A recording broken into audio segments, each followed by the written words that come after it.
Assalamualaikum warahmatullahi wabarakatuh. Kali ini kita akan belajar matematika ya, materi bentuk-bentuk pecahan. Nah, sebelum kita lanjut, jangan lupa untuk tekan tombol like dan juga tombol subscribe-nya agar tidak ketinggalan materi-materi berikutnya. Nah, langsung saja.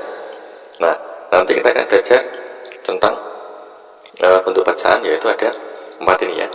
Pecahan biasa, pecahan campuran, pecahan desimal, dan persen. Nah, langsung saja. Yang pertama itu ada pecahan biasa. Nah, apa itu pecahan biasa? Pecahan biasa adalah bilangan pecahan yang hanya terdiri dari pembilang dan penyebut. Nah, misalkan contoh 2/4 dan 3/6, kemudian 5/7, kemudian 9/4, 11/3, dan seterusnya. Nah, perhatikan 2/4. Nah, ingat 2 itu sebagai pembilang dan 4 itu sebagai penyebut. Nah, atau yang atas itu sebagai pembilang, kemudian yang bawah itu sebagai penyebut. Nah, jelas ya sampai sini ya. Nah, selanjutnya yang kedua ada pecahan campuran. Nah, pecahan campuran adalah bilangan pecahan yang terdiri atas bagian bilangan bulat dan bagian pecahan biasa. Nah, biasanya pecahan campuran itu diperoleh dari pecahan biasa yang pembilangnya lebih besar daripada penyebutnya.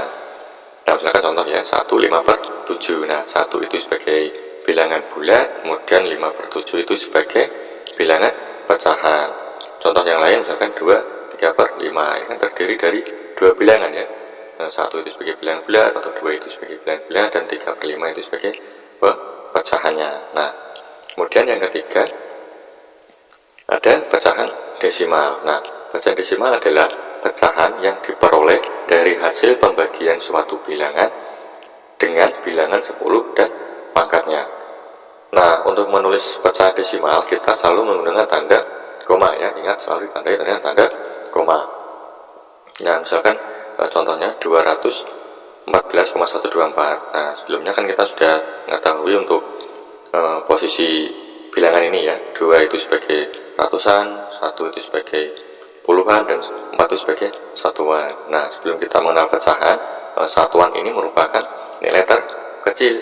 Nah, setelah kita belajar pecahan, ternyata ada yang lebih kecil dari satuan, yaitu per 10, yaitu pecahan. Nah, dari mana dapat semua ini? Atau dari mana dapat 10 dapat 1 dan dapat per 10? Yaitu dibagi 10 ya. Satu bilangan dengan pembagian bilangan 10. Nah, 10 bagi 10 bagi 10 lagi bagi 10 lagi, hingga mendapatkan bentuk pecahan. Kemudian sini 1/100, dan 1/1000, dan seterusnya. Nah, misalkan ada contoh 0,5. Ini pecahan desimal misalkan ya, akan diubah menjadi bentuk pecahan biasa. Nah, ingat 0 itu sebagai bilangan bulat dan 5 itu sebagai penyebut. Nah, ingat penyebut di sini bukan berarti 5 ditulis di bawah 5 seperti itu, tapi 5 itu menunjukkan posisi penyebutnya ya. Kalau di belakang koma itu 1 angka, berarti per 10. Jika di belakang koma itu ada 2 angka, berarti per 100, dan 3 angka per 1000, dan seterusnya.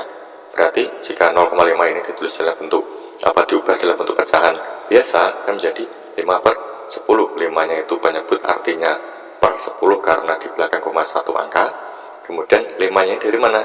Dari sini tinggal dipindahkan. Untuk pecahan desimal, jika ada angka di sini semuanya ya, semua yang angka di sini akan ditulis menjadi pembilang. Nah, misalkan di sini 1 ya, ini 1, berarti sini ya 1, 15/10. Nah, seperti itu. Kemudian yang selanjutnya ada persen. Nah, persen adalah sebuah angka atau perbandingan untuk menyatakan bilangan pecahan yang berpenyebut 100. Nah, lambang persen atau per 100 adalah seperti ini ya.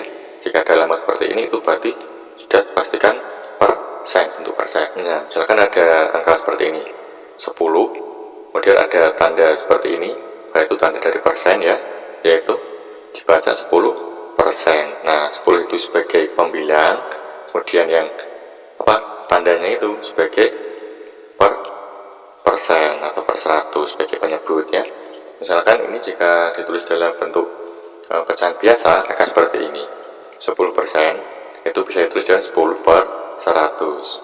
Kemudian bisa ditulis juga dengan 1/10 loh. Kenapa kok bisa 1/10? Perhatikan, sebelumnya kita sudah belajar tentang pecahan senilai 10 per 100 dan 1 per 10 itu senilai ya. Karena apa? 10 dibagi dengan 10, 100 dibagi 10 itu 10. Nah, sampai di sini sudah jelas ya. Kemudian kalau sudah jelas kita masuk ke soal. Nah, contoh soalnya, misalkan di bawah ini yang merupakan pecahan campuran adalah A 2/4, B 40%, C 1/3/5, D 0,6. Nah, ingat di sini suruh mencari pecahan campuran. Nah, kita kan sudah mengetahui pecahan campuran itu ada terdiri dari dua bilangan, yaitu bilangan bulat dan bilangan pecahan. Nah, di sini mana yang terdiri dari dua bilangan? Ya, sudah jelas ya, yaitu yang C 1 itu bilangan bulat dan 3/5 itu sebagai pecahannya. Nah, kalau 2/4 ini kan hanya terdiri dari pembilang dan penyebut. Kalau 40 sudah ada tandanya, ini berarti 40%, berarti ya sudah bentuk persen. Kemudian ya 0,6. Nah, ada komanya berarti pecahan desimal. Nah, berarti ya C jawabannya. Nah, sampai sini dulu video kali ini. Jika ada yang belum jelas atau ada pertanyaan, bisa disampaikan di kolom komentar. Semoga bermanfaat. Terima kasih. Sekian. Wassalamualaikum warahmatullahi wabarakatuh.